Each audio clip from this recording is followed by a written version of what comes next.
مسیحا ہے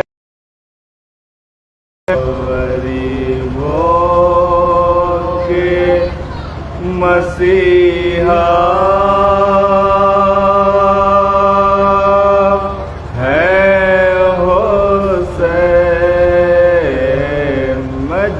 مجبور ہیں ہم لوگ تو مولا ہے حسین قرآن سے ثابت ہے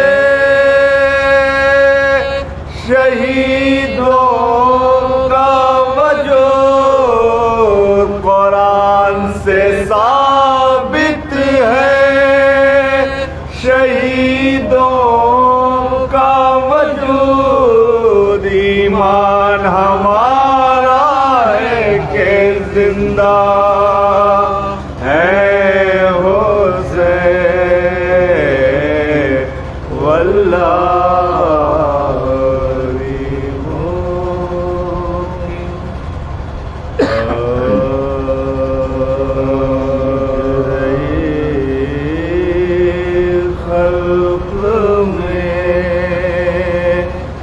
ان آنکھوں نے کیا کیا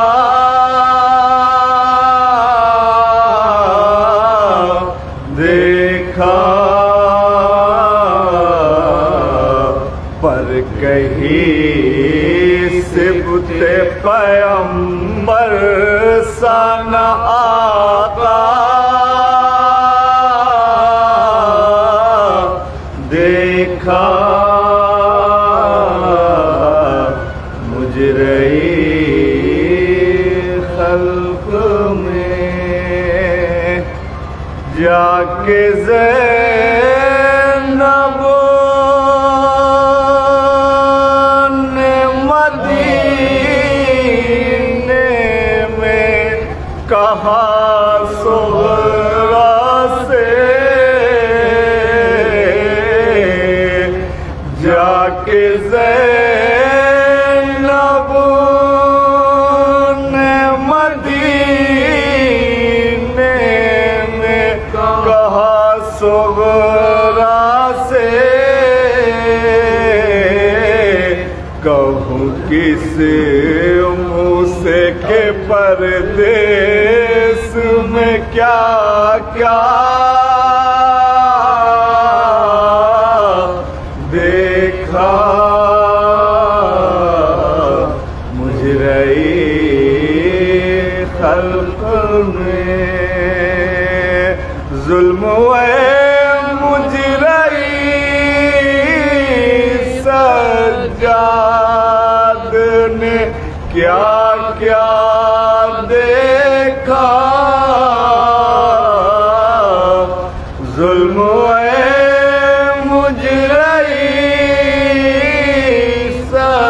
سجاد نے کیا کیا دیکھا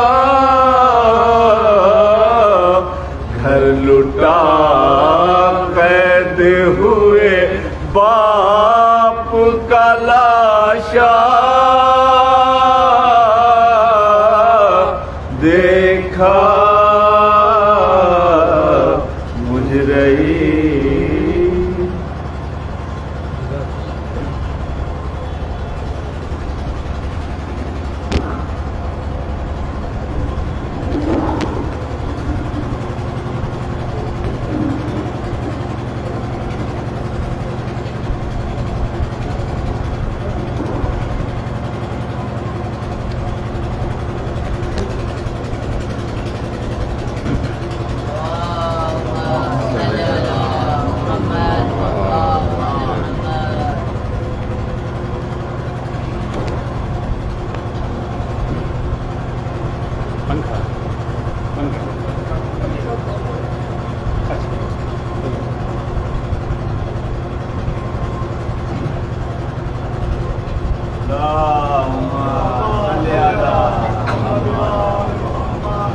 الفاتحہ۔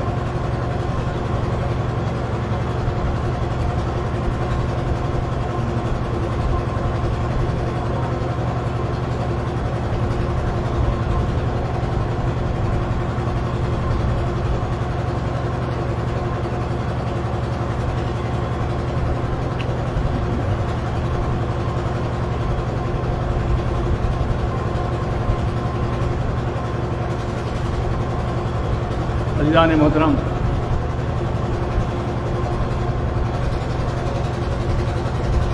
حضرت ابراہیم خلیل اللہ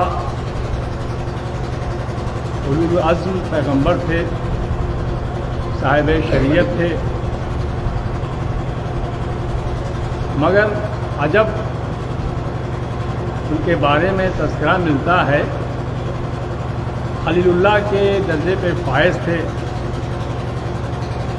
اللہ سے انہوں نے کہا کہ اے میرے رب، تو کیوں کر مردوں کو زندہ کرے گا؟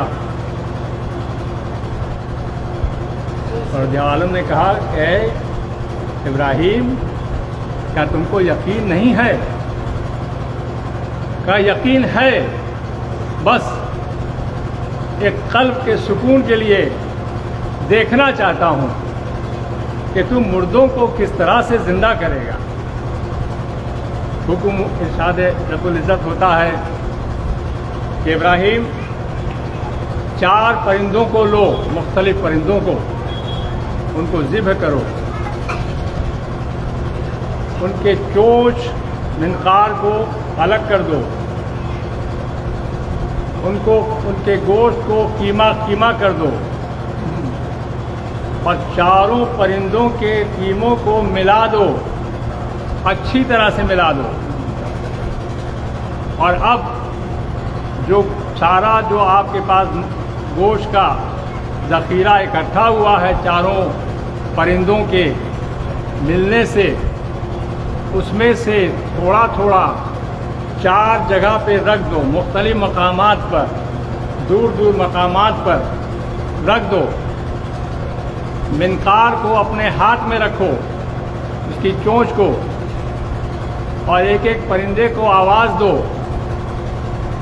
اور دیکھو غرض جناب ابراہیم نے ایسا ہی کیا، اور منقار لے کر کے جب پرندے کی ایک چونچ کو لیا اور آواز دی تو دیکھا انہوں نے کہ اس کا جو ٹکڑا تھا گوشت کا جو ملا ہوا تھا، اس میں سے نکل کر کے 4 جگہ سے آ کر کے وہ پرندہ جو ہے وہ زندہ ہو گیا۔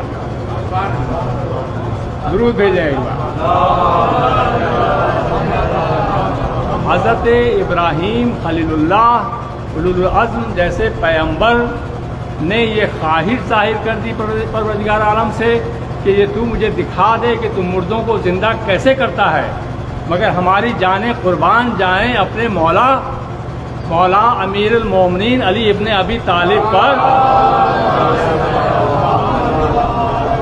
جو کہتے ہیں کہ اگر میرے آنکھوں کے سامنے سے اس کائنات کے سارے پردے اگر گر جائیں تب بھی میرے یقین میں ذرہ برابر بھی نہ زیادتی ہوگی نہ کمی ہوگی۔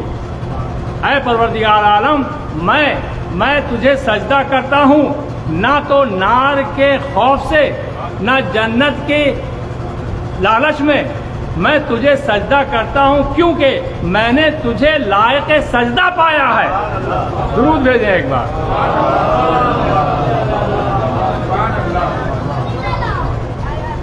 مگر اللہ رے اللہ، اس سجدے کا کیا جواب ہے جو حسین ابن علی نے کربلا میں ادا کیا۔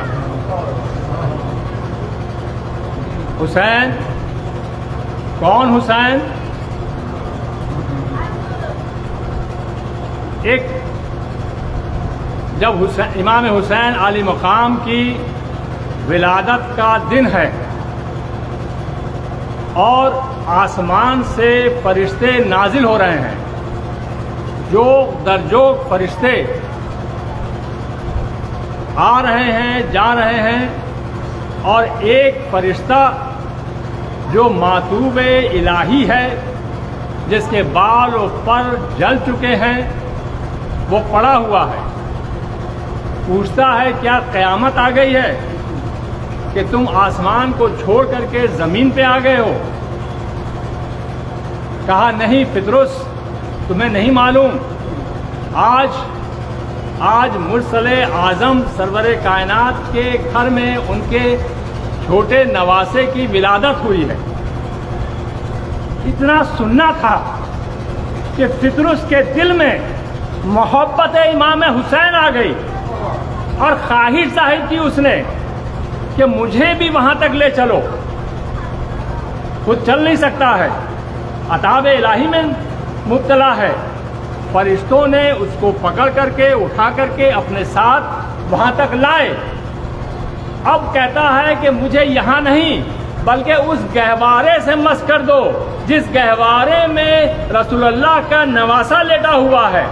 فرشتوں نے اس کو اس گہوارے سے مس کیا۔ مجھے نہیں معلوم کہ اس نے دل میں کیا مانگا، مگر دنیا نے دیکھا اور تاریخ نے بتایا کہ اس کو بال و پر عطا ہو گئے اور وہ ایک مرتبہ پھر پرواز کر گیا اور پرواز کرتے ہوئے کہتا ہے کہ مجھ جیسا کون ہے؟ میں کہوں گا پطرس تو پھر اپنی غلطی کو دہرا رہا ہے۔ ایک بار تو نے تکبر کیا تھا تو عطاب الہی میں مبتلا ہو گیا تھا۔ وہ کہے گا نہیں، اس وقت جب میں نے تکبر کیا تھا میرے پاس کوئی وسیلہ نہیں تھا، مگر آج میرے پاس وسیلہ ہے کیونکہ میں حسین کا آزاد کردہ ہوں۔ درود بھیجے ایک بار۔ کون میرا مثل ہے؟ میں حسین کا آزاد کرتا ہوں۔ وہ حسین۔ ایک اور واقعہ سن لیں، کتنی فضیلتیں بیان کی جائیں گی مولا حسین کی۔ بچپن کا واقعہ ہے، مسجد نبوی میں داخل ہو رہے ہیں، دیکھا کہ ایک بزرگ شخص آپ دیدہ مسجد سے باہر جا رہا ہے، روک لیا۔ کریم ابن کریم، آنکھوں میں آنسو، میرے نانا کے پاس سے آ رہا ہے اور پھر بھی آنکھوں میں آنسو، کیا وجہ ہے؟ بولا میں راہب ہوں، میرے کوئی اولاد نہیں، میں آپ کے نانا کے پاس گیا تھا، انہوں نے کہہ دیا کہ تیری قسمت میں اولاد نہیں ہے، تو چلا جا۔ امام حسین نے اس کا ہاتھ پکڑا، کہا کہ چل میرے ساتھ، اور اپنے نانا کی خدمت میں آئے۔ کہا نانا آپ نے کہا کہ اس کی قسمت میں اولاد نہیں ہے؟ کہا ہاں بیٹا حسین، اس کی قسمت میں اولاد نہیں ہے۔ کہا نانا میں نے اس کو ایک فرزند دیا۔ کہا بیٹا حسین اس کی قسمت میں اولاد نہیں ہے۔ امام حسین کہتے ہیں میں نے اس کو 2 فرزند دیے۔ رسول اللہ کہتے جا رہے ہیں کہ اس کی قسمت میں اولاد نہیں ہے، یہاں تک کہ امام حسین نے اس کو 7 فرزند عطا فرما دیے۔ جبرائیل امین نازل ہوئے، کہا یا رسول اللہ آج حسین اس کو جتنے بھی فرزند دے دیں گے اللہ فرماتا ہے کہ اتنے فرزند اس کو میں دوں گا۔ درود بھیجیں ایک بار۔ تاریخ بتاتی ہے کہ یہ وہ راہب ہے، جب امام حسین کی شہادت ہو چکی اور یہ قافلہ جب راہ کوفہ میں تھا تو ایک مقام پر اس راہب کا گھر تھا۔ اس نے شور و غل کی آواز سنی، باہر نکلا، پوچھا کہ ماجرا کیا ہے۔ اس کو جب حالات معلوم ہوئے تو اس نے سربراہ سے، جو بھی اس کا سربراہ تھا، اس سے کہا کہ مجھے یہ سر ایک شب کے لیے دے دے، اور امام حسین کے سر کو لے کر کے وہ اپنے گھر چلا آیا اور وہاں رکھ کر کے رات بھر روتا رہا۔ تاریخ بتاتی ہے، روایت کہتی ہے کہ جب دوسرا دن ہوا اور وہ سر واپس لینے کے لیے آیا تو اس نے اپنے بیٹوں کو ایک ایک کر کے بیٹوں کو نثار کر کے ان کے سر دیتا رہا، مگر انہوں نے قبول نہیں کیا۔ آخر میں سر حسین کو اس نے واپس کیا۔ اس طرح سے اس نے اپنے 7 بیٹوں کو قربان کیا امام حسین پر۔ ہاں عزیزان محترم، امام حسین کے چاہنے والے بہت تھے۔ لوگ کہتے ہیں کہ امام حسین کی مدد کرنے کے لیے کیا کوئی نہیں آیا؟ معاذ اللہ، ارے فرشتے ہاتھ جوڑ کے کھڑے ہوئے تھے، کہ حکم کیجئے. جعفر جن پہنچا ہوا تھا, مولا آقا میری ماں نے مجھے بھیجا ہے, آپ کے والد کے بہت احسانات ہیں ہم پر, آپ مجھے اجازت دیجئے, میں آپ کی طرف سے جنگ کروں گا. امام کہتے ہیں کیا یہی انصاف ہے؟ میں انسانوں کو جنوں سے لڑا دوں؟ کہا مجھے مرنے کی اجازت دے دیجئے. کہا نہیں جعفر تم چلے جاؤ, اتنی دور چلے جاؤ کہ میری آواز استغاثہ بھی نہ سنو.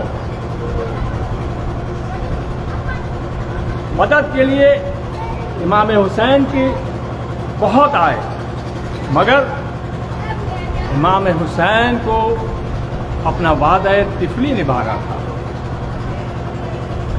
آج کی تاریخ منسوب ہے جناب علی اکبر کی شہادت سے. بس چند جملے سن لیں آپ علی اکبر کی شہادت کے اور مجلس کا حاصل. جب سب شہید ہو چکے, انصار جا چکے, یہاں تک کہ علمدار حسین کا علم بھی فرات کے کنارے ٹھنڈا ہو چکا, تو اب جناب علی اکبر حاضر خدمت مولا ہوتے ہیں اور کہتے ہیں مولا مجھے بھی مرنے کی اجازت دیجیے. امام حسین بڑی حسرت سے دیکھتے ہیں اکبر کو کہ اکبر بیٹا میں تمہیں کیوں کر اجازت دوں؟ کہا آقا مولا ارے آدھا تانے دے رہے ہیں, اب آپ کے سوا میرے سوا کوئی نہیں بچا ہے. کہا جاؤ علی اکبر اپنی پھوپھی سے اجازت لے لو, کیونکہ تم پر تمہاری پھوپھی کا زیادہ حق ہے, انہوں نے تم کو پال کر کے 18 سال جوان کیا ہے. تاریخ بتاتی ہے کہ جب علی اکبر کی ولادت ہوئی تھی تو جناب زینب نے علی اکبر کو مانگ لیا تھا بھائی سے, اور آپ نے پرورش کی تھی. جناب علی اکبر کی کوئی خواہش ہوتی تھی تو جناب زینب اس کو پورا کرتی تھی. جناب علی اکبر پھوپھی اماں کے سامنے آتے ہیں, اجازت لیتے ہیں. ایک مرتبہ واپس آئے اجازت لے کر کے, رن میں پہنچے, وہ شجاعت کے نمونے دکھائے کہ الامان الامان کی صدائیں بلند ہونے لگی. ایک مرتبہ رن سے پلٹ کر کے آئے اور بابا کی خدمت میں آئے. بابا ارے پیاس ہلاک کیے دیتی ہے, اگر تھوڑا سا پانی مل جاتا تو میں ان اشکیاں کو دکھاتا. امام حسین کہتے ہیں علی اکبر اپنی زبان کو میرے دہن میں دے دو. جناب علی اکبر نے زبان کو مولا کے دہن میں دیا اور فوراً ہی باہر کھینچ لیا. کہا بابا آپ کے دہن میں تو مجھ سے زیادہ کانٹے پڑے ہوئے ہیں. امام کہتے ہیں جاؤ بیٹا علی اکبر رن کو جاؤ, اب تمہارے دادا تمہیں جام کوثر سے سیراب کریں گے. علی اکبر آتے ہیں رن میں, اور اب اس بار چاروں طرف سے اشکیاء کو گھیر کر کے مارتے ہیں کہ ایک بار عمیر ابن حسین نے وہ نیزہ مارا کہ نیزہ جگر کے پار ہو گیا. علی اکبر گھوڑے پہ نہ سنبھل سکے, نیچے تشریف لائے, آواز دی بابا میرا آخری سلام. یہ آواز کا سننا تھا کہ امام حسین کے آنکھوں کے سامنے سے اندھیرا چھا گیا. ارے بھائی کی موت نے کمر شکستہ کر دی تھی. ارے امام حسین علی اکبر کی لاش پہ کس طرح سے پہنچے مجھے نہیں معلوم. آواز دیتے جاتے تھے علی یا علی. ارے میں کہوں گا کہ علی اکبر کو پکار رہے ہیں یا نجف کے علی کو. امام عالی مقام جو علی اکبر کے لاشے پہ پہنچے, دیکھا کہ علی اکبر ایڑیاں رگڑ رہے ہیں. نظر آگے پہنچی, دیکھا کرتا خون سے بھرا ہوا ہے. نظر آگے پہنچی, دیکھا علی اکبر کا ایک ہاتھ سینے پر ہے. پوچھا بیٹا سینے میں بہت درد ہے کیا؟ علی اکبر نے کہا بابا نیزے کی انی ٹوٹ گئی ہے, بہت تکلیف دے رہی ہے. ایک مرتبہ امام حسین نے ہاتھ ہٹایا, گھٹنوں کو کربلا کی زمین پہ رکھا, 2 انگلی انگلیوں کو زخم میں ڈالا، گلے نیزے کی یعنی کو پکڑا، نجف کر رک کر کے کہا یا علی، کہہ کر جو نیزے کی یعنی کو باہر کھینچا تو علی کے ساتھ اکبر کا کلیجہ باہر آ گیا۔ علی اکبر تڑپ گئے، تڑپ کر کے باپ سے لپٹ گئے اور روح کب سے ان سے پرواز کر گئی۔ ارے اللہ اللہ، ارباب ازا، یہ تو بتاؤ بوڑھا باپ جوان بیٹے کے لاشے کو خیمے تک کیسے لے جائے؟ کوشش کر کے ایک مرتبہ علی اکبر کے لاشے کو اٹھایا، جب علی اکبر کا لاشا نہ اٹھا، آواز دی خیمے کی طرف، ارے ہاشمی بچوں میری مدد کو آؤ، جوان بیٹے کا لاشا بوڑھے باپ سے نہیں اٹھتا۔ اور کس طرح سے علی اکبر کا لاشا خیمے تک گیا ہے۔ پسا نے جا کر کے یہ خبر جناب ام لیلہ کو سنائی، جب کہ تاریخ بتاتی ہے، روایت کہتی ہے کہ جناب ام لیلہ نے جب یہ خبر سنی تو اپنے خیمے میں تنابوں سے ٹکرانے لگی، دنیا سیاہ ہو گئی، کی نظر ان کو بولی مجھے کچھ حصہ نظر نہیں آ رہا، ارے در کس طرف ہے؟ اللہ اللہ۔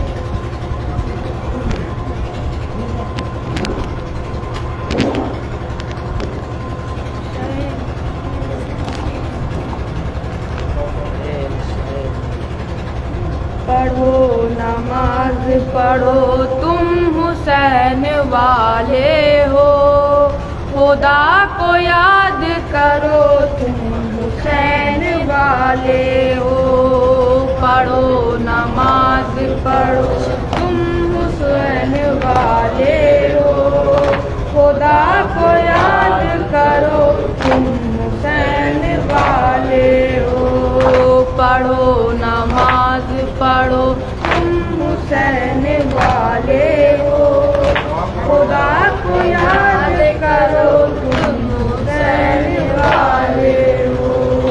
نماز عابد بیمار کی قضا نہ ہوئی، انہوں نے ان کو پہنائی تھی توق اور بیڑی، نماز عابد بیمار کی قضا نہ ہوئی، انہوں نے ان کو پہنائی تھی توق اور بیڑی، یہ بات یاد رکھو تم حسین والے ہو، خدا کو یاد کرو تم حسین والے ہو، پڑھو نماز پڑھو تم حسین والے ہو، خدا کو یاد کرو تم حسین والے ہو۔ نماز فرض ہے سب سے بڑی عبادت ہے، سکون دین ہے معبود کی اطاعت ہے، نماز فرض ہے سب سے بڑی عبادت ہے، سکون دین ہے معبود کی اطاعت ہے، جہاں بھی جاؤ کہو تم حسین والے ہو، خدا کو یاد کرو تم حسین والے ہو، پڑھو نماز پڑھو تم حسین والے ہو، خدا کو یاد کرو تم حسین والے ہو۔ علی کے لال نے سر سجدہ ادا کیا رن میں، جھکا کے سجدے میں سر کو کٹا دیا رن میں، علی کے لال نے سجدہ ادا کیا رن میں، جھکا کے سجدے میں سر کو کٹا دیا رن میں، یہ بات سب کو بتاؤ حسین والے ہو، خدا کو یاد کرو تم حسین والے ہو، پڑھو نماز پڑھو تم حسین والے ہو، خدا کو یاد کرو تم حسین والے ہو، یہ مسجدیں یہ مصلے تمہیں بلاتے ہیں، اذان دے کے مؤذن تمہیں بلاتے ہیں، یہ مسجد مصلے تمہیں بلاتے ہیں، اذان دے کے مؤذن تمہیں بلاتے ہیں، خدا کے در پہ جھکو تم حسین والے ہو، خدا کو یاد کرو تم حسین والے ہو، پڑھو نماز پڑھو تم حسین والے ہو، خدا کو یاد کرو تم حسین والے ہو، نماز قوت ایمان کو بڑھاتی ہے، نماز قبر کے عذاب سے بچاتی ہے، نماز قوت ایمان کو بڑھاتی ہے، نماز قبر کے عذاب سے بچاتی ہے، نمازی بن کے جیو تم حسین والے ہو، خدا کو یاد کرو تم حسین والے ہو، پڑھو نماز پڑھو تم حسین والے ہو، خدا کو یاد